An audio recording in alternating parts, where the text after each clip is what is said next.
So over the past 10 years, the MCU has slowly, if not probably, it has become my favourite franchise of all time. And every time a new movie comes out, I get extremely excited. And I kind of go on a Marvel binge the first couple of days beforehand. But for Black Widow coming out later on in November, I said, you know what, here's the perfect time. We haven't got an MCU movie. When Black Widow comes out, it would have been over, I'm going to say 15 months since our last, which was Spider-Man Far From Home. So I said, let's build up the excitement properly. I'm going to do every single week, starting from this, every Friday, I'm going to be reviewing a new MCU movie. Now, I understand it's more than 20, or it's less than 23 weeks away. So there's going to be some weeks where I'm going to have to double up and do some movie reviews on, like, say, a Wednesday. But for the moment, every Friday, I'm going to be getting a new MCU movie out. So if you want to be along for this journey, make sure you click that subscribe button so you can come along and watch my reviews of all 23 MCU movies. Even if you won't, watch them along with me. But anyways, let's start off today with doing Iron Man.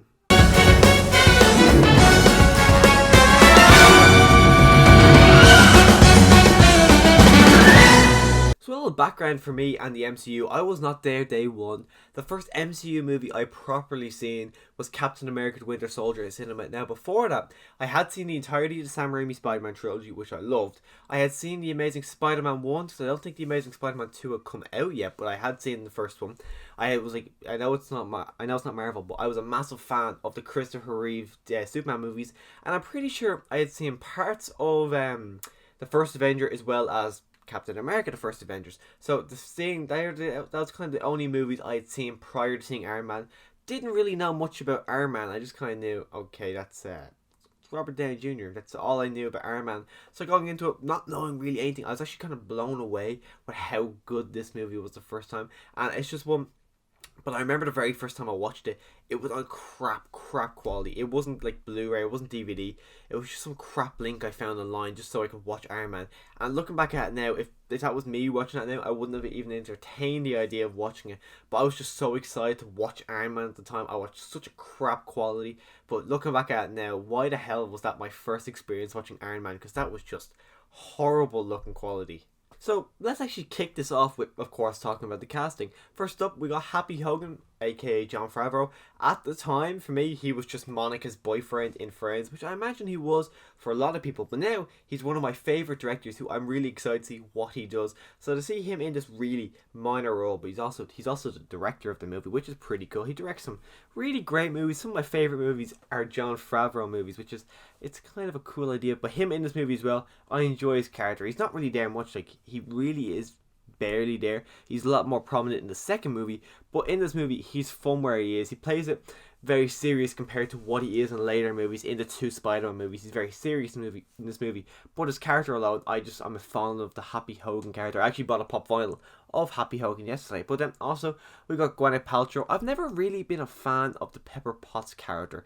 I enjoy her at parts, but overall I just kind of think she's kind of a bland character and nothing really amazing and nothing really great.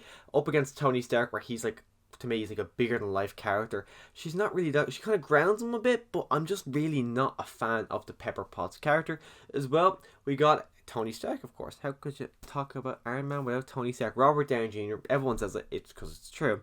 He's perfect casting for Iron Man, and he just embodies the character, and I love Tony Stark. I go between him, Spider-Man, and Captain America for my favourite MCU characters, and it's just, I think that's a generic three, but still, these three are just great. But Iron Man usually comes ahead, and just seeing how his story progressed from this movie to the end is just great. And the way it starts off in this movie is great, because he's such an obnoxious, he isn't like, you can't say anything else, he is an asshole in this movie, but he plays it so well, and he's hilarious. There's many points throughout this movie that I was laughing out loud with whatever Iron Man was saying, and it just works so well.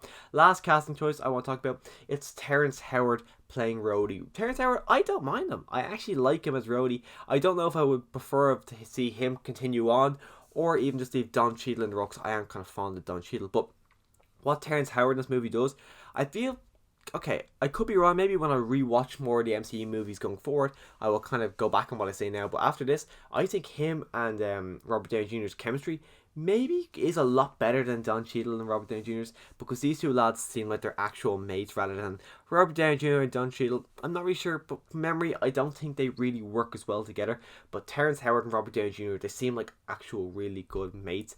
And one of the best things, it's kind of a sad and disappointing thing, but one of the best lines this entire movie is when he looks at the suit and goes, "Next time, baby." Like, that is just, it's hilarious, and it takes you out of the movie. Every time I see him, like, yeah, not you, you don't get that.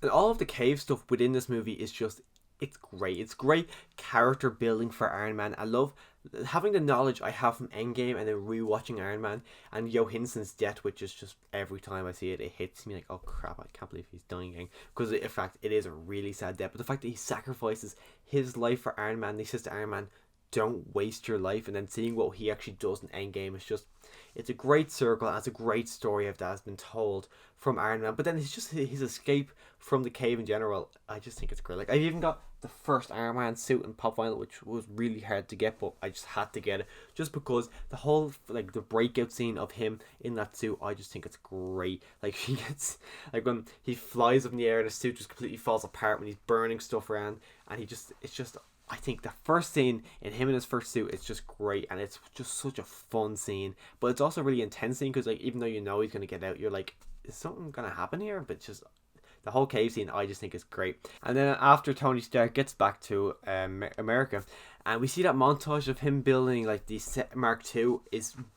It's probably my favorite part of the movie because it goes on really long, but it's not too long where you don't enjoy it. I think it's just the right amount, because if you weren't interested in the character of Tony Stark, it probably wouldn't really be entertaining. But the fact that he is, and he's quipping around with his robots, and like there's like one of them has a fire extinguisher up, and he's saying, if you douse me, I will donate you. And then he slowly puts up the fire extinguisher, and Tony Stark starts yelling it up to put it down. It's such a funny scene. But the fact that it's just Tony Stark with a robot, it's such a hilarious scene. But as well, the whole sequence of him building the suit, I just find it to be really entertaining. And seeing him flying around, it's a really, really good suit. And as well, my favourite thing about these movies, up until, I'm going to say maybe Age of Ultron, but all his suits feel really real, opposed to the later on movies where they actually feel like they look like CGI. But these movies, especially this one in particular, they actually look like they're actual suits, which I know he had the upper body. I don't know if he had the lower body, but he had the upper body like when they were actually filming it. But the suit just looks like it's an actual suit, which really, it looks like a heavy suit on him, especially Mark II. That looks like a heavy suit on him. But the first time he flies, and he says, what's he say exactly? He says, sometimes you gotta run before you can walk, and he flies out, and the kid drops his ice cream. That whole sequence, I absolutely love that sequence. It's just such a great sequence. Then later on, Obadiah Stane comes up. I haven't mentioned him yet, but he's a villain where a lot of people don't like him. They say the turn for him becoming a villain is very quick. But I think the first time you watch it, yeah, maybe. But then if you rewatch it, you kind of notice a few things through where you don't really trust him. Like when he first gets reunited with Tony Stark. And even if you look at the poster at the very start when they show, like, give a little kind of recap of who Tony Stark is. And you see Tony Stark and him on the cover. He looks angry in the cover, like, why the hell's this kid here? So I think looking back on it, I think he is actually a great villain. The twist, maybe, not the twist, but his kind of going into madness maybe is a little bit quick. But then if you look at it, he's been 30 years kind of being annoyed of Tony Stark, and he just gets the one opportunity to get rid of him. I think maybe his villain it's not really as quick as a lot of people think it is, and I think he works as a villain, like, massively. I think he is a really good, menacing, and somewhat of a badass villain, even though he doesn't really do a lot of dangerous things. And then his first time in the Mark III armor, when he goes to that Middle Eastern country and he just destroys the people, blowing up tanks, and it's such a fun scene. I love it. It's great. And then it goes into the flying scene with him and the planes. It's just, honestly, I have a majority of this movie I think is great. Of course, then you get the final battle with Obadiah Stane, which it's not as good. I think the best battle is in the Middle Eastern country, but the end battle is a lot of fun. I actually noticed at one point Obadiah Stane picks up a motorbike as it's driving with someone on it, and as someone's on it, he whacks Tony Stark in the face with the motorbike, which I just thought that really kind of made me laugh out loud, because I've never noticed that before for some reason. I never noticed that the guy actually stays on the motorbike. He doesn't just jump off straight away. But again, the end battle scene with Obadiah Stane, it's fun, but his death scene, I'm not really a massive fan of. I think having Pepper Potts be part of it, I don't really think worked as well. I think him dying kind of makes sense. I would like him to see him stay around a bit longer. Maybe him staying alive and having him in prison, and Tony Stark going back to him every now and again, like what Negan and Rick did within The Walking Dead. Rick going back to the prison to see Negan. Maybe I would like that, but I don't know if Jeff Bridges was only a one and done kind of thing or not. But maybe Iron Man going back, seeing Jeff Bridges and talking to him about maybe stuff. I think maybe I would like that. But honestly, of course, they didn't do it. We'll never see what that would have been like. But I kind of like the idea of him staying alive, even for a little bit longer, and then maybe in Iron Man 3, you see the Mandarin killing him to show how big the Mandarin is.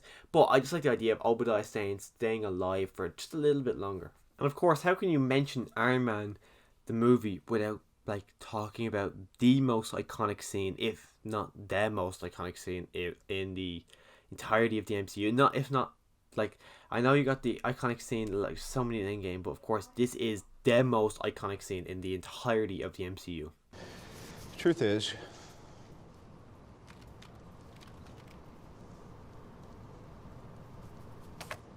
I am Iron Man. In terms of negatives for Iron Man, honestly, I don't really have any. I've been sitting there, I've been trying to think of a negative, but honestly, I can't think of any. I think this is a great comic book movie. It's a great introduction to the MCU, and it's a massive gamble that they took that really paid off for them for obvious reasons.